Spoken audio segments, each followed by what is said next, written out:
नववर्ष के उपलक्ष्य में सहारनपुर क्लब में सांस्कृतिक संध्या का किया गया आयोजन। आपको बता दें, सहारनपुर में नववर्ष के उपलक्ष्य में सहारनपुर क्लब में सांस्कृतिक संध्या का आयोजन किया गया, जिसमें कलाकारों ने अपनी प्रस्तुतियों से सभी को सम्मोहित कर उनकी तालियां बटोरी और देर रात तक कलाकारों का जादू श्रोताओं के सिर चढ़कर बोला और मस्ती में झूमते रहे।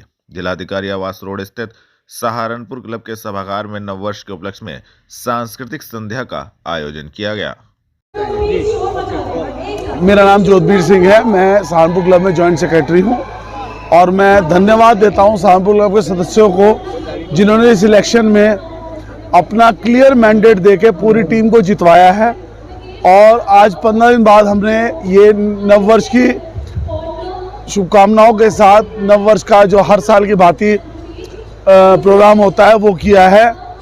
और मैं आपको ये बताना चाहता हूँ कि क्लब के सारे सदस्य ये प्रोग्राम अपने परिवार की तरह बनाते हैं और हर त्यौहार, चाहे होली हो चाहे दिवाली हो, क्लब में जो क्लब नाइट होती है, सारे सदस्य आके अपने क्लब में और एक परिवार की तरह सबको सेलिब्रेट करते हैं। इसके लिए मैं सबको साधुवाद और धन्यवाद देता हूँ।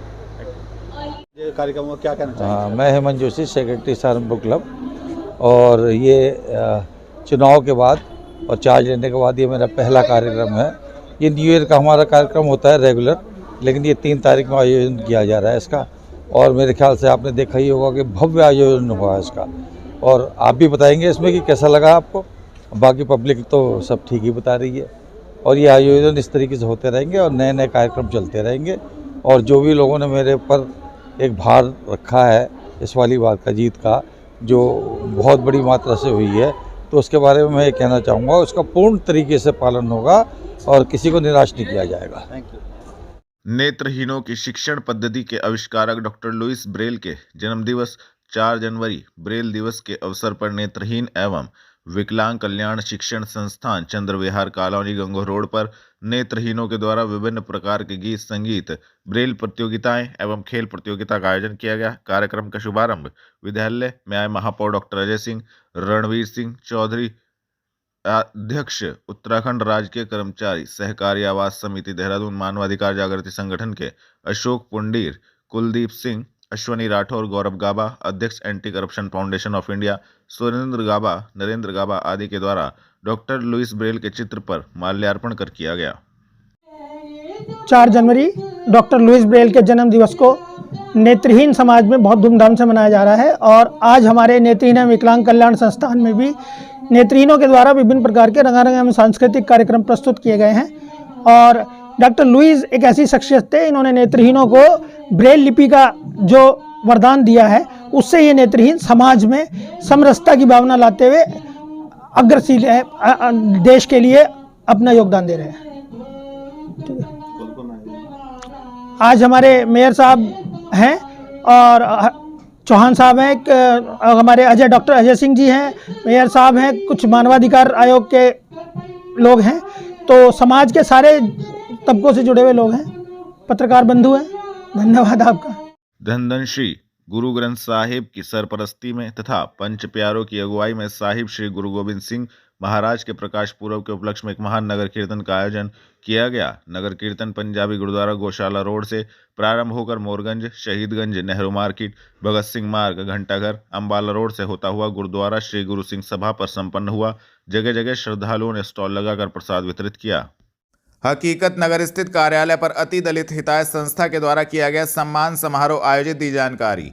आपको बता दें, शनिवार शाम 5 बजे अति दलित हिताय के संस्थापक राष्ट्रीय अध्यक्ष संजय ढींगरा के आवास पर सम्मान समारोह का आयोजन किया गया, जिसमें वाल्मीकि समाज के लोगों ने पुनः वाल्मीकि चौक के निर्माण कार्य शुरू होने को लेकर स्वागत एवं सम्मान किया।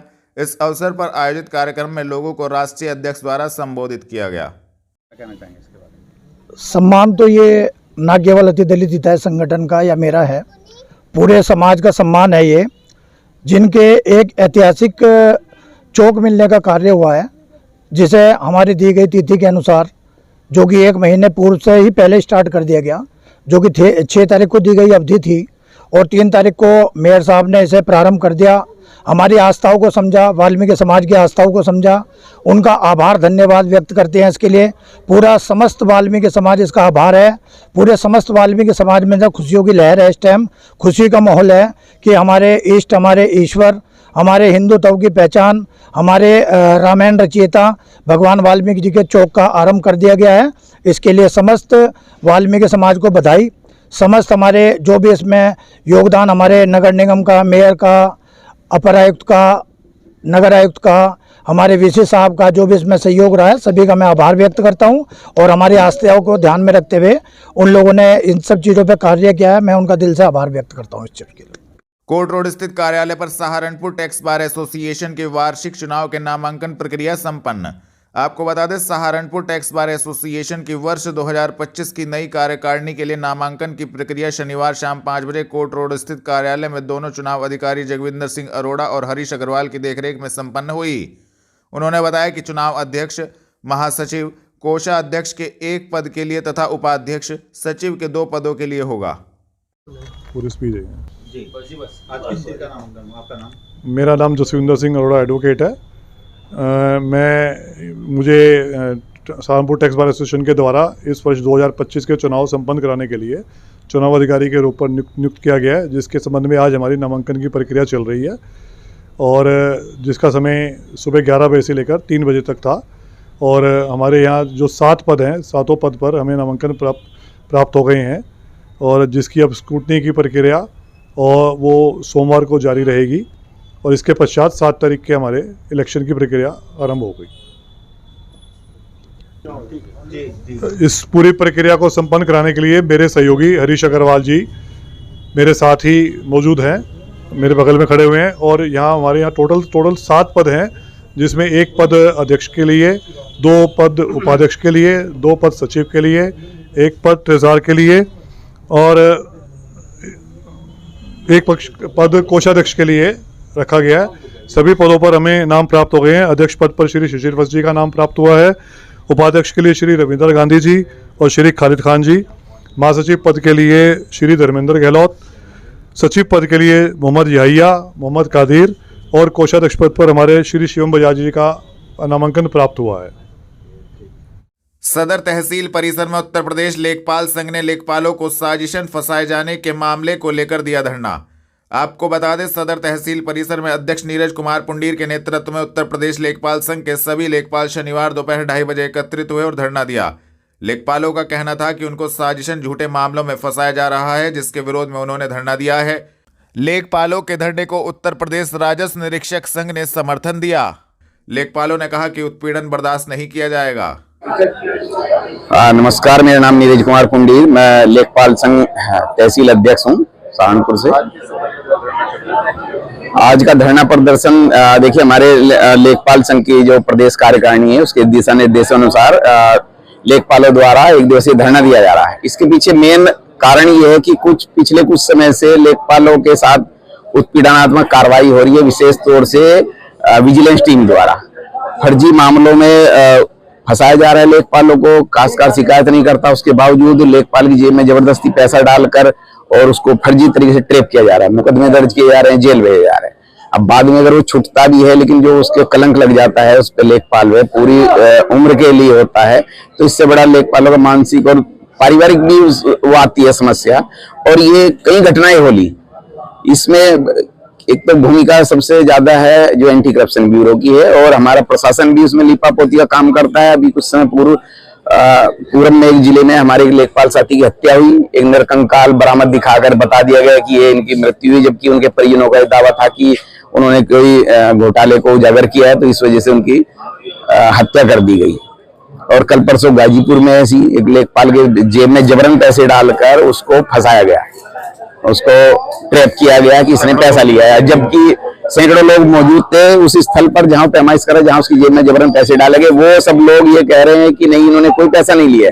वो सब के सब लोग पुलिस की गाड़ी के पीछे पीछे थाने भी चले गए, वहां पर भी अभी वो जमे हुए हैं, वहीं पर विरोध प्रदर्शन कर रहे हैं। तो कुछ घटनाएं ऐसी हो रही कि जानबूझकर इंटेंशनली लेखपाल को टारगेट किया जा रहा है, जबकि लेखपाल प्रशासन की एक महत्वपूर्ण कड़ी है। गाँव में जितनी भी योजनाएं हैं उसको लागू करने में लेखपाल का दायित्व होता है और वो उसकी एक एक गतिविधि पर सबकी नजर रहती है विशेष रूप से। वो कार्य करता है सरकार की प्राथमिकताओं में है अवैध कब्जे हटवाना। अवैध कब्जे हटवाने जाता है तो जिसका कब्जा हटेगा वही लेखपाल का दुश्मन है। तो इस तरह से वो क्या करते हैं कि एंटी करप्शन ब्यूरो के साथ मिलकर उनको पैसे देकर जैसे कैसे भी वो लेखपाल के विरुद्ध कार्रवाई करते हैं, जबकि लेखपाल का ऐसे मंतव्य नहीं रहता, वो केवल अपने सरकारी दायित्व का निर्वहन कर रहा होता है। तो इस तरह की घटनाएं पूरे प्रदेश में बढ़ती जा रही हैं। इसी को लेकर लेखपाल संघ में आक्रोश है, साथियों में आक्रोश है। तो अपना मान सम्मान बचाने के लिए लड़ाई है, जिसके लिए आज हम सब यहाँ धरने पर बैठे। कलेक्ट्रेट पहुंचे कांग्रेसियों ने झांसी के पूर्व कांग्रेस सांसद व पूर्व केंद्रीय मंत्री पर लगाए गए झूठे मुकदमों को वापस लेने की करी मांग। आपको बता दें, उत्तर प्रदेश कांग्रेस अध्यक्ष एवं पूर्व मंत्री अजय राय के निर्देशानुसार शनिवार दोपहर 2:30 बजे जिला एवं महानगर कांग्रेस के संयुक्त तत्वाधान में कांग्रेसजन कलेक्ट्रेट पर एकत्रित हुए। झांसी के पूर्व कांग्रेस सांसद व पूर्व केंद्रीय मंत्री प्रदीप जैन आदित्य के विरुद्ध प्रदेश सरकार द्वारा लगाए गए झूठे मुकदमों को वापस लेने की मांग करते हुए जोरदार प्रदर्शन किया गया। प्रदर्शन के दौरान राज्यपाल को संबोधित एक ज्ञापन सिटी मजिस्ट्रेट को सौंपा गया तथा संबंधित जानकारी दी। हम तो बढ़ा लेंगे, देखिए, कम करेगा। आज हमारे जिला और महानगर कांग्रेस कमेटी ने संयुक्त रूप से ज्ञापन महामहिम राज्यपाल महोदय जी को प्रेषित किया है द्वारा जिलाधिकारी महोदय सहारनपुर। हमारी आज मुख्य बात यह है कि झांसी से हमारे जो पूर्व सांसद रहे हैं आदरणीय हमारे प्रदीप जैन आदित्य जी, पूर्व केंद्रीय मंत्री, वो किसानों की समस्याओं को लेकर वहां जिलाधिकारी महोदय से मिलने के लिए गए थे। ज्ञापन दिया गया, किसानों की समस्याओं से अवगत कराया गया वहां के जिलाधिकारी महोदय को, लेकिन एक होमगार्ड के सरकार के द्वारा इशारे पर होमगार्ड को पार्टी बनाकर उनके खिलाफ मुकदमा, फर्जी मुकदमा थाने में दर्ज कराया गया है। कांग्रेस का एक एक कार्यकर्ता ये जो गुंडागर्दी प्रदेश की सरकारें कर रही हैं, ये हमारे नेता को दबाने का काम जो किया जा रहा है, वो किसी भी कीमत पे कांग्रेस का कार्यकर्ता बर्दाश्त नहीं करेगा। और जो झूठा मुकदमा हमारे पूर्व केंद्रीय मंत्री आदरणीय आदित्य जैन जी पर लगाया गया है, प्रदीप जैन आदित्य जी पर, वो तुरंत तत्काल प्रभाव से वापस किया जाए, वरना सड़क पर उतरकर हम आंदोलन करेंगे। महाकुंभ 2025 के लिए सहारनपुर परिवहन निगम ने श्रद्धालुओं की सुविधा को ध्यान में रखते हुए विशेष बस सेवा की करी घोषणा। आपको बता दें, महाकुंभ 2025 के लिए सहारनपुर परिवहन निगम ने श्रद्धालुओं की सुविधा को ध्यान में रखते हुए विशेष बस सेवा की घोषणा की है। किसी गांव से 35 या उससे अधिक लोग महाकुंभ में जाने की इच्छा जताते हैं तो रोडवेज बस गांव में जाकर उन्हें प्रयागराज तक ले जाएगी। यह सेवा 20 जनवरी से 24 जनवरी तक उपलब्ध रहेगी। सहारनपुर मंडल में 610 बसों का बेड़ा है, जिसमें 463 निगम की और 147 अनुबंधित बसें शामिल हैं। 13 जनवरी से 26 फरवरी तक चलने वाले महाकुंभ मेले के लिए सहारनपुर से 400 बसें प्रयागराज जाएंगी। शनिवार शाम 5 बजे योगेंद्र प्रताप सिंह क्षेत्रीय प्रबंधक ने जानकारी दी। किस तरह है, कितनी बसें जाएंगी, क्या कुछ महाकुंभ 2025 में जो कि 13 जनवरी से स्टार्ट हो रहा है, हमारे क्षेत्र की जो बसें लगी हुई हैं वो 24 जनवरी से लगी हुई हैं 7 फरवरी तक। हमने श्रद्धालुओं के सहारनपुर क्षेत्र के लिए, यदि हमें किसी गांव से 35 या उससे अधिक यात्री मिलते हैं, श्रद्धालु जो डायरेक्ट कुंभ जाना चाहते हैं, तो हम अपनी बस उस गांव में प्रोवाइड कराएंगे। यदि उससे कम यात्री हैं तो वो हमारी बसें हमारे जो बस अड्डे हैं यहाँ से ले सकते हैं। ये सेवा कब से चालू होगी, कब तक रहेगी? देखिए, महाकुंभ का जो प्रथम चरण स्टार्ट हो रहा है वो 13 जनवरी से स्टार्ट हो रहा है, तो संभवतः 10 जनवरी से हमारे पास लोगों के आवेदन आना शुरू हो जाएंगे कि वहां उनके गांव से 35 लोग जाने हैं। तो जैसे ही हमारे पास आवेदन आएंगे, हम अपनी बसें अगले दिन उनको प्रोवाइड करा देंगे कुंभ के लिए। कितनी बसें यहाँ से बनाई गई हैं? हमारी जो बसें लगी हुई है वो दूसरे चरण में लगी हुई है। हमारे यहाँ से 400 बसें जा रही हैं महाकुंभ के लिए, और हम अपनी बसें जो प्रोवाइड कराएंगे वो आजमगढ़ क्षेत्र को प्रोवाइड करवाएंगे। आजमगढ़ क्षेत्र से हम लोग श्रद्धालु लेके महाकुंभ के लिए जाएंगे। सहारनपुर से 400 बसें महाकुंभ के लिए जाएंगी, तो यहाँ पर यात्रियों को किसी तरह का कोई परेशानी का नहीं, कोई सामना नहीं करना पड़ेगा। हमारे पास पर्याप्त व्यवस्था है। हमें 65 नई BS6 बसें और मिल रही हैं। वो हम बसें 15 जनवरी से पहले कानपुर से वर्कशॉप से उठा लेंगे, तो हमारे पास पर्याप्त मात्रा में बसें रहेंगी यहाँ के यात्रियों के लिए। थाना चिल्काना पुलिस ने मुठभेड़ में एक शातिर हिस्ट्री शीटर अपराधी को चिल्काना क्षेत्र से किया गिरफ्तार की कार्रवाई। आपको बता दें, वरिष्ठ पुलिस अधीक्षक के निर्देशन में पुलिस अपराध नियंत्रण हेतु अपराधियों के विरुद्ध कार्रवाई कर रही है। शनिवार रात्रि 11 बजे थाना चिल्काना पुलिस ने मुठभेड़ में एक शातिर हिस्ट्री शीटर पशु चोरी में वांछित अपराधी इफ्तिकार उर्फ तारा को चिल्काना क्षेत्र से गिरफ्तार करने में महत्वपूर्ण सफलता प्राप्त की है।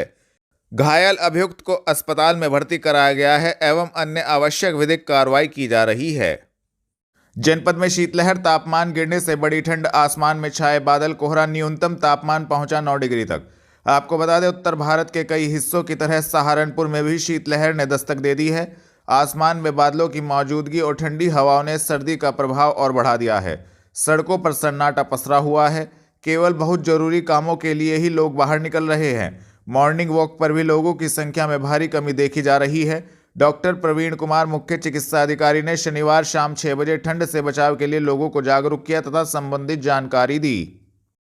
सर, सर्दी का प्रकोप बढ़ रहा है, शीतलहर बढ़ रही है, लगातार जो कोहरा है वो देखा जा रहा है सहारनपुर में। किस प्रकार की व्यवस्थाएं जो है जनपद के सीएससी, पीएससी और खासकर जो सरकारी अस्पताल उसमें रखी गई है?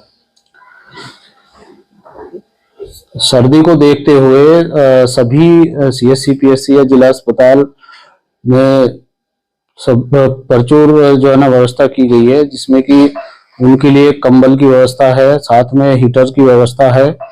और क्योंकि ऐसे मौसम में ज्यादातर जो है खांसी जुकाम के ज्यादा पेशेंट आते हैं, भर्ती के बहुत ही कम आते हैं। जो हाई ग्रेड फीवर या इस तरह के होते हैं उन्हीं को भर्ती किया जाता है, लेकिन फिर भी उनके लिए वार्ड के लिए पूरा इंतजाम है। दूसरा है कि अगर उनके साथ कोई तामीरदार आता है तो उसके लिए भी रैन बसेरे सभी जगह हमारे यहाँ है, और उसमें भी व्यवस्था की गई है कि उनको बिस्तरा, कंबल और साथ में जो है वहां पे रात के टाइम में अलाव की भी व्यवस्था है और हीटर की भी व्यवस्था है। सर, सर्दी में देखा जाता है ब्रेन स्ट्रोक और हार्ट के पेशेंट भी ज्यादा आते हैं, तो व्यवस्थाएं सर इन दोनों की भी खास तौर पर रखी गई है हॉस्पिटल? हाँ, ज्यादातर क्या होता है कि सर्दी के टाइम में क्योंकि ब्लड प्रेशर बढ़ने के ज्यादा चांस रहते हैं, और उसमें लोग जो है क्योंकि पानी पीना थोड़ा कम कर देते हैं, और सर्दी की वजह से भी जो हमारी जो खून की नली होती है वो सिकुड़ जाती है, जिससे कि ब्लड प्रेशर बढ़ जाता है।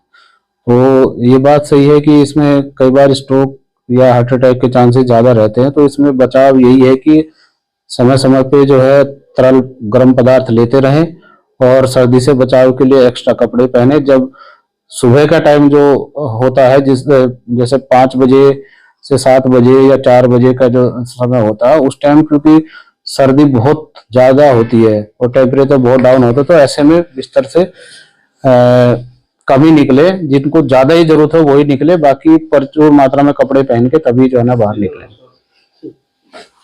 थाना कुतुबशेर पुलिस ने चीनी के कट्टे चोरी करने वाले 2 अभियुक्त गणों को ईदगाह मानक मऊ के पास से किया गिरफ्तार। आपको बता दें, वरिष्ठ पुलिस अधीक्षक के निर्देशन में पुलिस अपराध नियंत्रण हेतु अपराधियों के विरुद्ध कार्रवाई कर रही है। थाना कुतुबशेर पुलिस ने चीनी के कट्टे चोरी करने वाले 2 चोरों मोहम्मद आमिर एवं सलमान को शनिवार शाम 5 बजे ईदगाह मानक मऊ के पास से गिरफ्तार करने में महत्वपूर्ण सफलता प्राप्त की है, जिनके कब्जे से पुलिस ने 20 कट्टे चीनी, एक घटना में प्रयुक्त टेम्पो बरामद किया है। संबंधित धाराओं में कार्रवाई करते हुए दोनों अभियुक्त गणों को न्यायालय के समक्ष पेश किया गया है। गिरफ्तार करने वाली टीम में अतिरिक्त निरीक्षक कंवरपाल सिंह, उप निरीक्षक अशोक कुमार मौजूद रहे। जनपद में अस्थायी रैन बसेरे में भी बिछाए गए फोल्डिंग गौशालाओं में गोवंश के लिए काऊ कोट व काऊ मैट और अलाव की व्यवस्था। आपको बता दें, शनिवार शाम 4 बजे महापौर व नगरायुक्त के निर्देश पर कपकपाती ठंड को देखते हुए जहां शहर में अलाव की संख्या बढ़ा दी गई है, वहीं अस्थायी रैन बसेरे में जमीन पर गद्दों के स्थान पर फोल्डिंग बेड लगाए गए हैं। उधर गौशाला में गोवंश को भी सर्दी से बचाने के लिए सभी शेड को तिरपाल से कवर करते हुए काऊ कोट और काऊ मैट की व्यवस्था की गई है। नगरायुक्त संजय चौहान ने 3 दिन पहले रैन बसेरे का निरीक्षण करते हुए जनमंच के पीछे सुमन हॉल में बनाए गए अस्थायी रैन बसेरे में रात्रि विश्राम के लिए लोगों की क्षमता बढ़ाने, जमीन पर लगाए गए गद्दों के स्थान पर फोल्डिंग पलंग लगाने के निर्देश दिए थे। अपर नगरायुक्त राजेश यादव ने बताया कि नगरायुक्त के निर्देशों के अनुपालन में अस्थायी रैन बसेरे वाले पूरे हॉल में फोल्डिंग पलंग लगवा दिए गए हैं। उन्होंने बताया कि महापौर डॉक्टर अजय कुमार व नगरायुक्त संजय चौहान के निर्देश पर महानगर में अलाव की संख्या भी 180 से बढ़ाकर 210 से ज्यादा कर दी गई है। सभी अलाव स्थल पर लकड़ी समय से पहुंचे, इसे भी सुनिश्चित किया गया है। उधर महापौर व नगरायुक्त के निर्देश पर नवादा रोड पर नगर निगम द्वारा संचालित कान्हा उपन गौशाला में गोवंश को सर्दी से बचाने के लिए अनेक एहतियाती और ठोस कदम उठाए गए हैं। नगर निगम के पशु कल्याण एवं चिकित्सा अधिकारी डॉक्टर संदीप मिश्रा ने बताया कि गोवंश के रहने के लिए बनाए सभी शेड को पूरी तरह तिरपाल से कवर किया गया है। कंबल के रूप में प्रत्येक गाय के लिए काऊ कोट एवं नीचे काऊ मैट की व्यवस्था की गई है, उस पर भी पराली बिछाई गई है। गौशाला में 10 स्थानों पर अलाव भी जलवाए जा रहे हैं। इसके अतिरिक्त गौवंश को ताजा पानी पिलाने के अलावा मिनरल मिक्सचर के साथ हरा चारा एवं भूसा तथा गुड़ भी पर्याप्त मात्रा में खिलाया जा रहा है।